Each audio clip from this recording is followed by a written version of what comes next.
One thing you have to give credit to when it comes to Reincarnated as an Aristocrat is that when it comes to Isekai MCs in specific, I think there's two groups of MCs that typically have this, like, I guess you could call it plot armor in the way that, like, they're gonna magically solve most issues.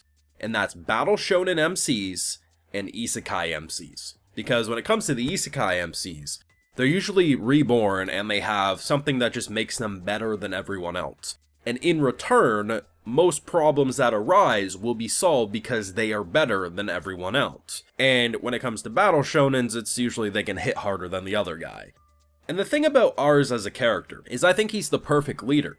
And not because he's better than everyone. I think his natural ability for appraisal allows him to see things in people and recruit people in ways that most people can't. But the thing about this episode, and you gotta look at the forgery. So we steal this thing, which shows all of the packs and who made deals with whose. And we can believe, because fam tells us that this is real, they can't say their whole way of doing it. But he says this did come from this castle, so it's real. And none of them have any reason to believe it's fake because we can trust where it came from. But as we're showing the lords that, hey, look at this deal that was made, this is genuine, one of the other high-ranking officials here is saying, actually, wait a second, and points out it's a forgery, which in return makes the whole thing more complicated.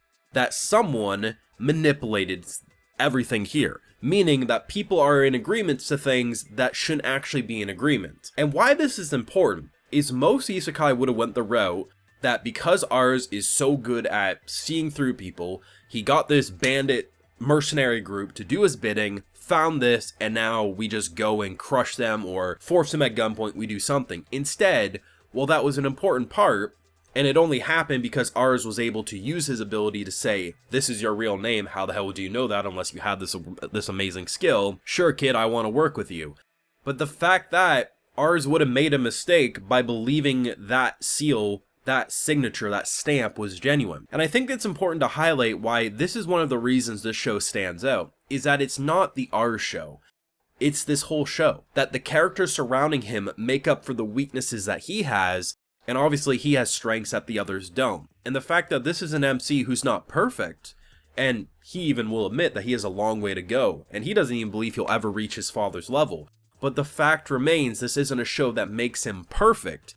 And the fact that they can proudly wear that on their sleeve is something you don't see a lot of in these types of shows. Now, of course, I have full live reactions to all these Aristocrat episodes over on Patreon. If you want to see my full link of thought to this latest episode or any of these episodes, it's going to be over there exclusively. So, very fun episode. The double cross was kind of like a double whammy of a double cross. We get this like, okay, well, why would they take up arms? They're supposed to be, agreeing with us, and now they switch sides. And it's like, okay, we try to throw it in this guy's face that, hey, like, they are loyal to friends and, like they would never betray. And they're saying, well, in times of war, shit happens. And that is true. Sometimes the most loyal of bonds can be tested when things happen and people get a taste out of other power or this, that, and the third. But the idea of literally bringing in the boy who you're saying has switched sides and he's saying, that ain't my signature, you idiot dog, was pretty damn satisfying.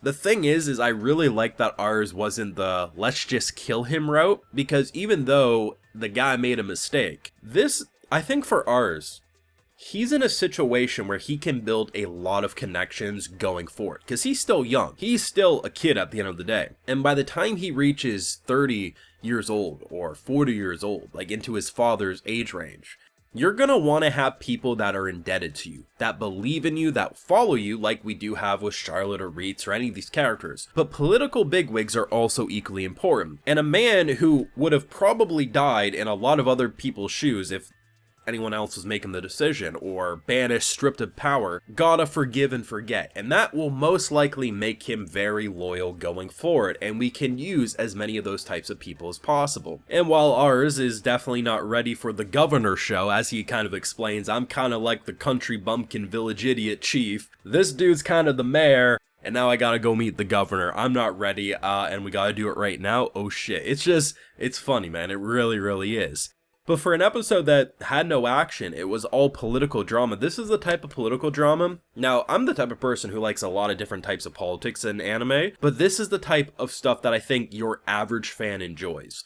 So for me, you can get more into the meating stuff, you can get more into the dry and boring stuff at face value, and I'm probably going to still enjoy it. But stuff like who sabotaged who manipulated who, and all these these political wit-based dialogue battles are very fun for your average fan, so I think many people are going to come out of this episode very much enjoying it like it was an eventful action episode, even though it was really just a battle of wits at the end of the day. Though there definitely was some fun, there was some charm. I mean, the start of the episode and just seeing Fam go from the... Because, as Aris says, had he not been able to read the status oh, this is a guy, I would have assumed Fam was a girl, because the voice is perfect, and that back and forth between the adorable, kawaii, just chibi girl voice to his actual voice is just top tier. The thing that was surprising, and this is what actually worried me initially, because I believe that we actually got a legit document, and the thing that was concerning when we realized that there was some forgery involved, I was was this guy trying to screw with us? Because he didn't take a payment. We initially paid 3 silvers up front, and when it was all said and done, he would get a gold coin. The thing is after it was all said and done, he's you know, I was kind of a dick to you, so this is my gift.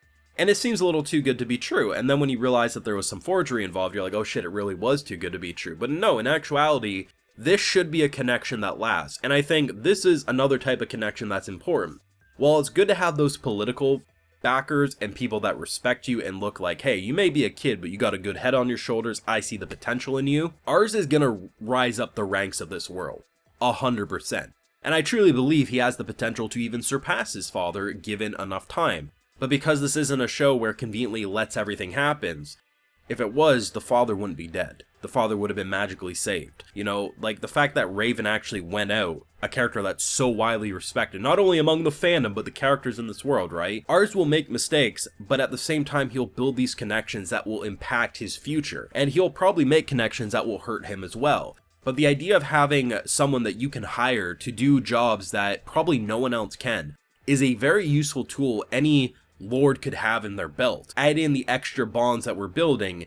While this war is going to be devastating, at the same time we're building things that are going to impact his life long term in the future, which is really, really important. People can say what they want to say about a show that's an isekai, a reincarnation of fantasy, but at the end of the day, this show, I really think, has avoided most of what you expect a show like this would want to be. And I really think by looking at how Aris isn't the character that solves everything, he may start things, but it's a team effort. It makes it feel a lot more like a living, breathing world rather than just one guy conquers all and everyone else just worships the ground he walks on. I mean, Reitz definitely does, but at the end of the day, these are actually characters and there isn't plot convenience. The only plot convenience is Charlotte, but I make my points.